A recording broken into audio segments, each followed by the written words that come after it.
여러분 TV 자주 보세요? 네, 여러분들이 기억하실지 모르겠지만 1999년부터 2005년까지 상영되었던 프로그램을 하나 소개하면서 말씀 시작하려고 합니다. MBC에서 방영되었던 전파 견문록이라는 프로그램입니다. 그 프로그램에는요, 여러 가지 코너가 있는데요. 그 코너 중에서 퀴즈 순수의 시대라는 코너가 있습니다.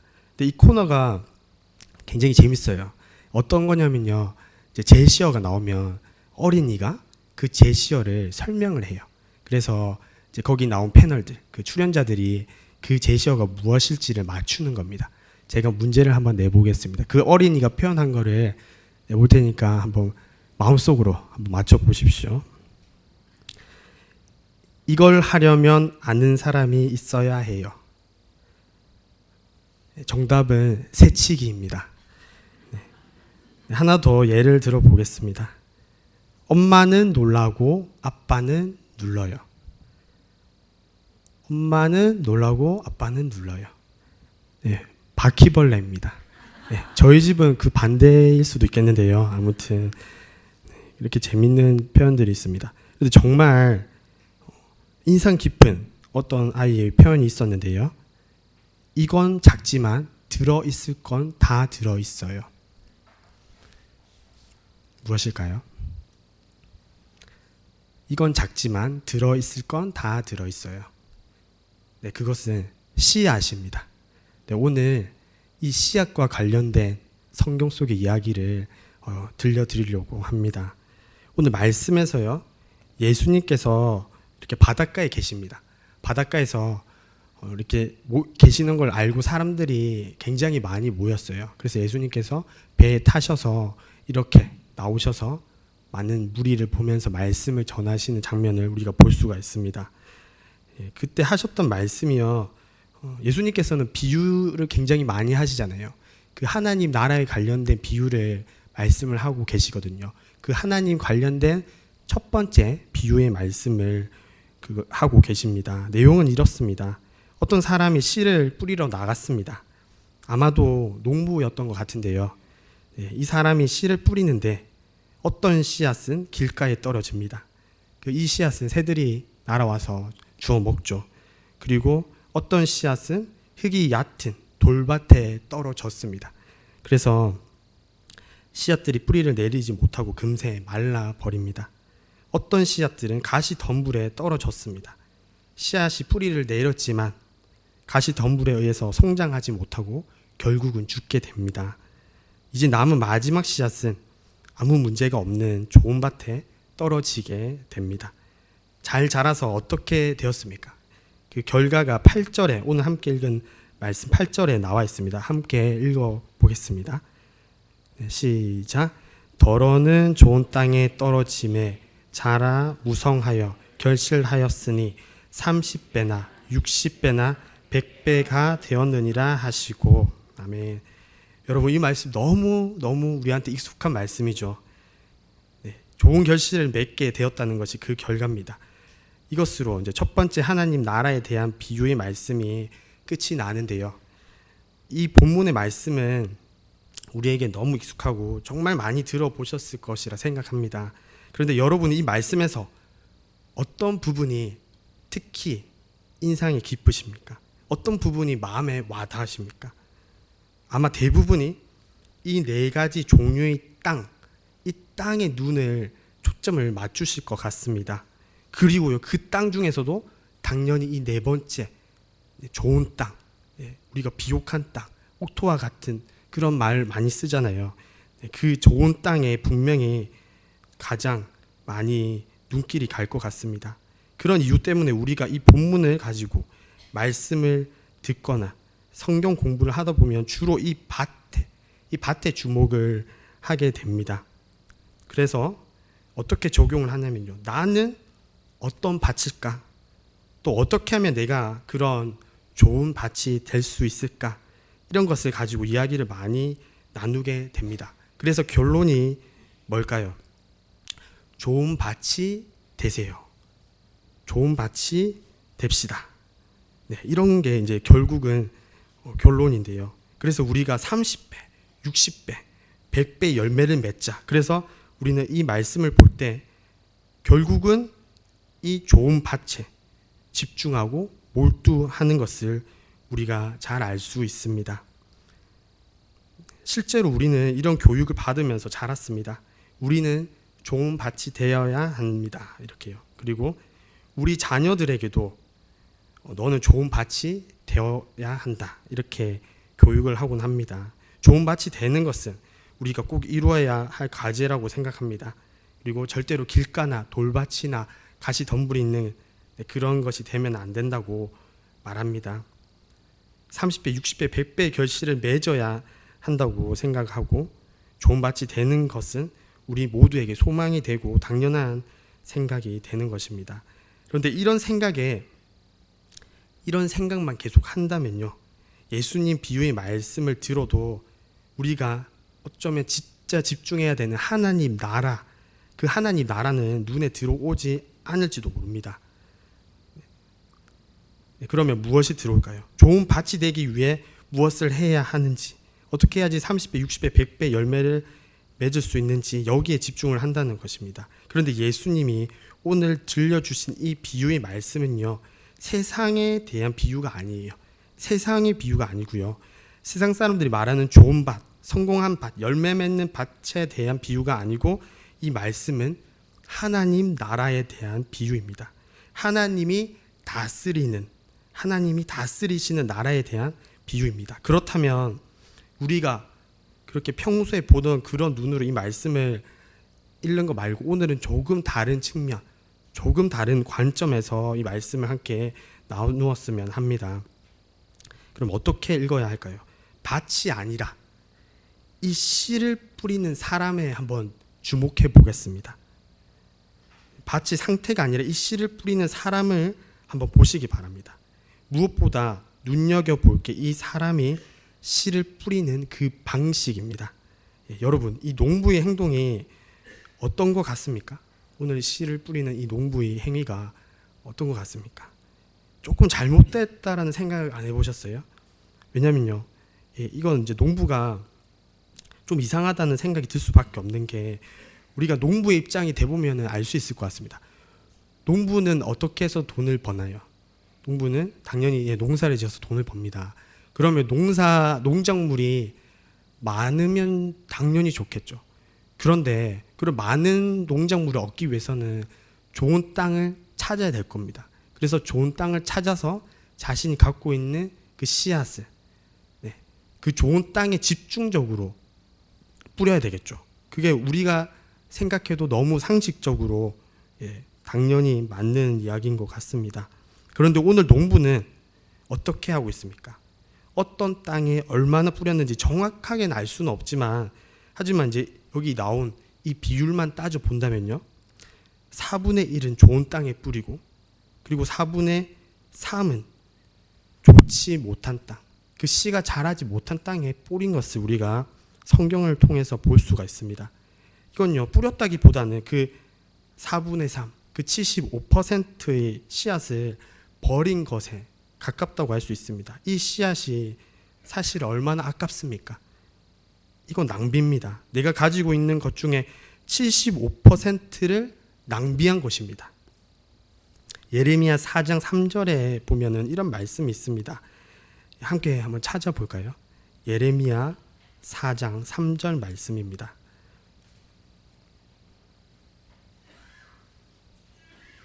예레미야서 4장 3절 말씀.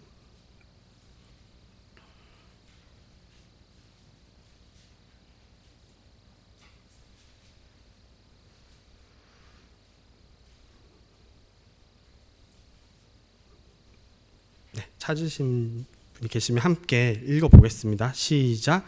여호와께서 유다와 예루살렘 사람에게 이와 같이 이르노라. 너희 묵은 땅을 갈고 가시덤불에 파종하지 말라. 아멘. 뭐라고 되어 있냐요? 가시덤불에 씨를 뿌리지 말라고 예레미야 선지자를 통해서 말씀을 하셨습니다. 그런데 오늘 본문에 나오는 이 씨 뿌리는 사람은 가시덤불에다가 씨를 뿌렸네요. 뿐만 아니라 제대로 열매를 거둘 수 없는 길가나 돌밭에도 씨를 뿌린 것입니다. 이거는 문제가 좀 심각한 것 같습니다. 너무 많이 낭비한 것입니다. 그러니까 이 농부에 관해서 우리가 객관적으로 평가를 해보자면 문제가 많은 농부인 거죠. 실력이 아주 형편없거나 아니면 조심성이 없거나 아니면 낭비가 심한 그런 농부인 것 같습니다. 그것도 아니면 이게 한꺼번에 다 있는 실력도 없고 조심성도 없고 거기다가 낭비까지 심한 그런 농부인 것 같습니다. 자, 이게 제대로 된 농부라고 할 수가 있겠습니까? 이 농부가 왜 어떤 사람이길래 이렇게 실력도 없고 조심성도 없고 낭비가 심한지 좀 궁금해지는 것 같습니다. 우리는 이렇게 씨앗을 낭비하고 헤프게 쓰고 있는 이 농부가 누구인지 그리고 왜 이렇게 씨앗을 뿌리는지 헤프게 낭비하는지 알아볼 필요가 있습니다. 그것을 알아보기 위해 오늘 본문 말씀 뒤에 나오는 마가복음 4장 14절을 함께 읽어보겠습니다. 마가복음 4장 14절.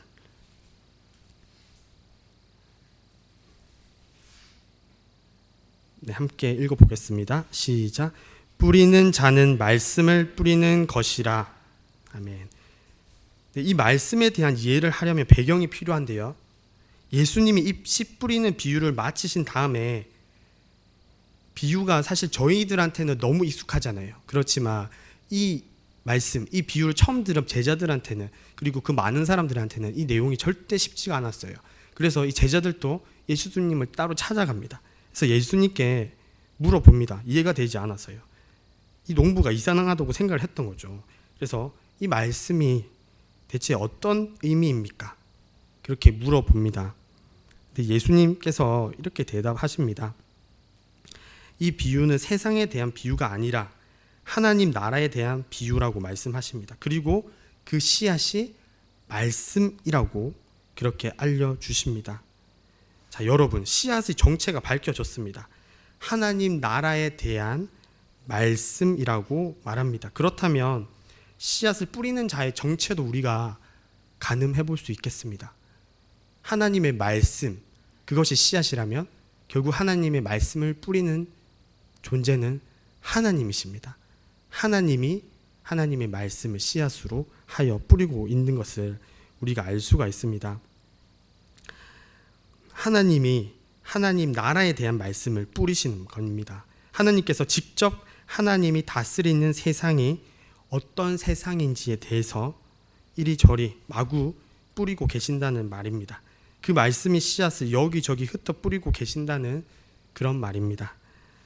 하나님이 다스리는 세상이 어떤 세상인지 말씀을 하고 계시는 것입니다. 하나님이 다스리는 세상이 어떤 세상입니까? 우리가 성경을 통해서 아는 것을 말해보면요, 심령이 가난한 자가 행복한 그런 세상이죠. 그리고 울고 있는 자가 위로받는 세상입니다.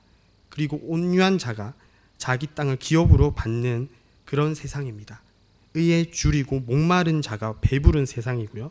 그리고 긍휼히 여기는 자가 긍휼히 여김을 받는 그런 세상입니다.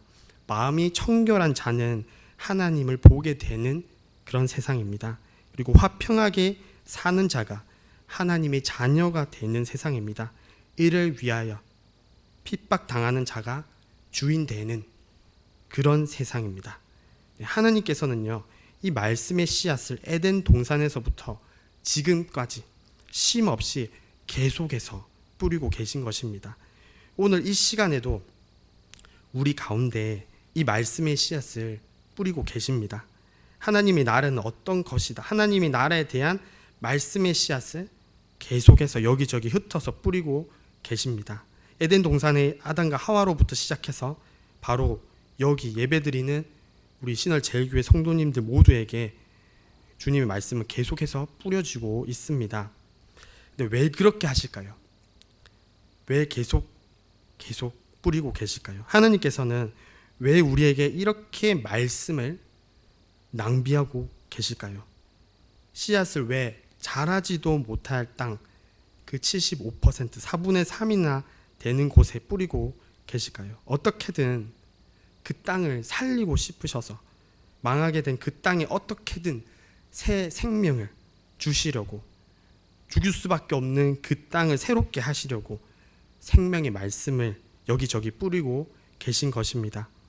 이런 하나님의 모습을 저는 낭비하는 하나님, 하나님의 낭비하심, 그렇게 표현을 해보고 싶습니다. 하나님은 낭비하시는 하나님입니다. 불경스럽게 들리실지 모르겠지만 하나님은요, 사랑을 낭비하시는 분입니다. 그리고 하나님은 은혜를 낭비하십니다. 그리고 하나님은 긍휼을 낭비하시고요. 그리고 하나님은 용서를 낭비하십니다. 그런데 여러분, 이 낭비의 절정이 무엇인지 아십니까? 하나님이 이렇게 낭비가 심하신데 이 낭비의 끝차, 마지막, 그게 무엇인지 아십니까? 네, 바로 예수 그리스도이십니다. 하나님께 하나밖에 없는 하나님의 아들 예수 그리스도십니다. 그런데 씀씀이가 아무리 커도요, 하나님이 이렇게 하시면 안 되는 겁니다. 하나님은요, 그 유일한 아들 예수 그리스도를 이 땅에 보내면 안 됩니다. 그리고 아무리 낭비를 그렇게 하고 싶어도 유일한 아들이신 예수 그리스도를 이곳에 보내서 모욕당하고 침뱉음 당하게 하면은 안 되는 거였습니다. 그리고 그 아들 예수 그리스도가 사람들에 의해서, 그 로마 군사들에 의해서 십자가에 못 박혀 죽도록 하시면 안 되는 거였습니다. 그리고 예수 그리스도가 십자가에서 나의 하나님, 나의 하나님, 어찌하여 나를 버리셨나이까 라고 부르짖을 때 그렇게 침묵하시면 안 되는 거였습니다. 그런데 왜 그러셨을까요? 왜 우리 하나님 이렇게 낭비하셨을까요? 자신의 아들 예수 그리스도까지 왜 이렇게 낭비하셔야만 했을까요? 그 답은 요한복음 3장 16절에 있습니다. 하나님이 세상을 이처럼 사랑하사, 하나님이 세상을 이처럼 사랑하사, 하나님이 대한민국을 이처럼 사랑하사, 하나님이 신월제일교회를 이처럼 사랑하사, 하나님이 나를 이처럼 사랑하사, 하나님이 죄로 인해서, 죄로 물들어서 죽을 수밖에 없는, 어떻게 할 수 없는 나를 사랑하사, 그렇게 사랑하사 그렇게 낭비할 수밖에 없었던 것입니다. 그렇게 아들 예수님을 그냥 버리신 겁니다. 씨앗을 길가에 돌밭에 가시밭에 버린 것 같이 자신의 아들 예수 그리스도를 십자가에 버리신 겁니다. 왜요? 나를 사랑하셔서요. 나를 사랑하셔서 하나밖에 없는 그 독생자 예수 그리스도를 그렇게 낭비해 버리신 겁니다. 여러분, 이게 우리 하나님의 낭비하심입니다. 우리 하나님의 해픈 씀씀입니다. 지금 그 하나님의 해픈 씀씀이를 이 비유의 말씀으로 여기저기 아무렇게 길가에도 돌밭에도 가시덤불에도 좋은 땅에도 마구마구 뿌리고 계신다는 겁니다.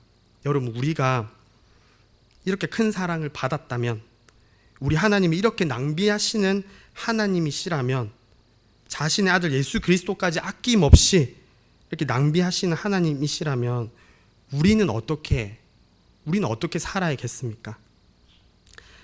한국 땅 저 남쪽 아래에 소록도라는 섬이 있습니다. 아마 소록도 많이 들어보셨을 겁니다. 저도 많이는 들어봤는데 가보진 않았는데요. 이 소록도는 문둥병 환자들이 모여 사는 섬입니다. 이곳에는 국립병원이 하나 있는데 2016년 5월 17일에 이 병원이 100주년을 맞이했습니다. 그리고 100주년 기념 행사 중에 하나로 43년 동안 문둥병 환자들을 위해서 헌신했던 2명의 간호사를 노벨 평화상 그 후보로 추천했습니다. 근데 이들은 오스트리아 출신의 마리안느 스테거와 마가렛 피사렛이라는 분들입니다. 이 분들은 20대, 그 20대 젊은 나이에 소록도에 간호사가 필요하다는 말을 듣고 한 번도 와본 적이 없는 그곳으로 왔습니다. 마리안느는 43년, 그리고 마가렛은 39년, 그러니까 40여년을 이들은 문둥병 환자들을 돌보면서 지냈습니다.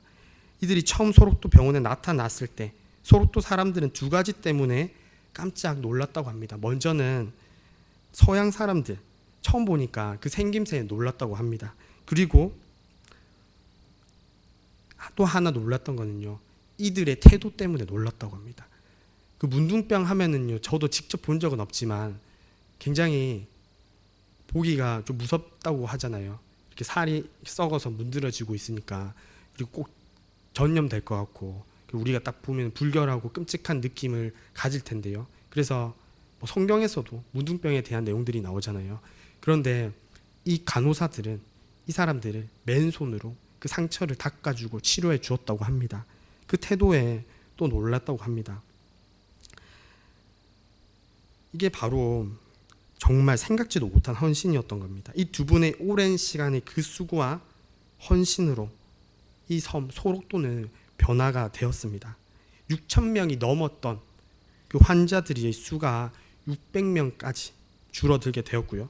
그리고 문둥병에 대한 사회적인 사람들의 인식이, 그 편견이 아주 많이 변하게 되었다고 합니다. 그리고 지금은 소록도가 가장 많은 자원봉사자들이 가는 곳 중에 하나가 되었다고 합니다. 이들은 어떤 의미에서는 사랑을 너무 많이 낭비한 것입니다.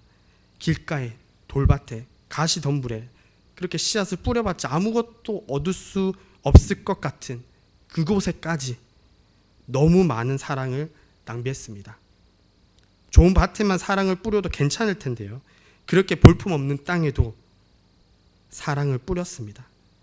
자신들의 젊음을, 그 20대의 꽃다운 나이에 3, 40년의 그 시간을 낭비했습니다. 사랑을 낭비하고 수고를 낭비하고 아름다움을 낭비하고 가지고 있던 모든 것을 다 낭비했습니다. 이들은 하나님의 사람들, 낭비하는 하나님의 자녀입니다. 우리 하나님께서 그렇게 사랑을 낭비하시고 아무데나 사랑을 뿌리신 것처럼 이들도 그렇게 낭비하시는 하나님의 자녀가 되어서 사랑을 낭비하며 살았다는 것입니다. 사랑하는 여러분, 우리는 어떻게 살아야겠습니까? 우리가 어떻게 살면 좋을까요? 만약에 우리 하나님이 낭비하신 하나님이시라면은 아들 예수 그리스도까지 십자가에 버리신, 십자가에 낭비하신 그런 하나님이시라면 우리도 그 낭비하는 하나님의 자녀가 되길 바랍니다. 그래서 사랑을 낭비하고 살아가는 그런 인생 될 수 있기를 축복합니다. 교회는 그거 하라고 만들어진 곳입니다. 말씀을 퍼주고 또 퍼주고, 그리고 부족한 세상 가운데 사랑을 아무리 많이 퍼주어도 부족한 그 세상 가운데 낭비하라고 부름받은 사람들이 바로 우리고요, 바로 교회입니다. 지금 3000세대뿐만 아니라요, 이 세상은요 아직도 지금 많은 하나님의 말씀을 필요하는 사람들이 있습니다. 그리고 하나님의 사랑, 하나님의 긍휼하심, 하나님의 용서와 그 은혜를 필요로 하는 사람들이 너무나 많이 있습니다. 우리도 그 하나님이 낭비하신 것처럼 그 사람들을 찾아가서 그 사람들에게 하나님께 받은 그 낭비, 그 사랑, 그 은혜, 그 긍휼을 그들에게 전하는, 그들에게 낭비하는 저와 여러분 되기를 바랍니다. 함께 기도하겠습니다. 사랑이신 하나님 아버지, 감사합니다. 씨 뿌리는 자에 대한 말씀을 나눴습니다. 하나님께서는 우리에게 이렇게 아낌없이 하나님이 전부라고 할 수 있는 그 예수 그리스도까지 낭비하셨습니다. 그 사랑, 그 놀라운 은혜를 우리 성도님들 한 분 한 분도 다 기억하고 감사히 여겨서 우리 또한 하나님을 닮아 낭비하는 삶을 살 수 있도록 세상을 향해서 낭비하고 나의 사랑을 나의 모든 은혜를 나눠주고 낭비하는 그런 모든 성도님들 될 수 있도록 주님 인도해 주시옵소서. 아버지, 지금 그 낭비 필요한 상황입니다. 그 낭비함이 너무나 절실히 요구되는 그런 상황에 있습니다. 아버지, 우리 성도님들 한 분 한 분이 다 그 하나님을 기억하며 그 예수 그리스도의 십자가를 기억하며 그 독생자를 내어주신 하나님이 낭비하심을 기억하며 우리 또한 낭비하는 삶을 살게 주님 인도해 주시옵소서. 감사합니다. 예수님 이름으로 기도드립니다. 아멘.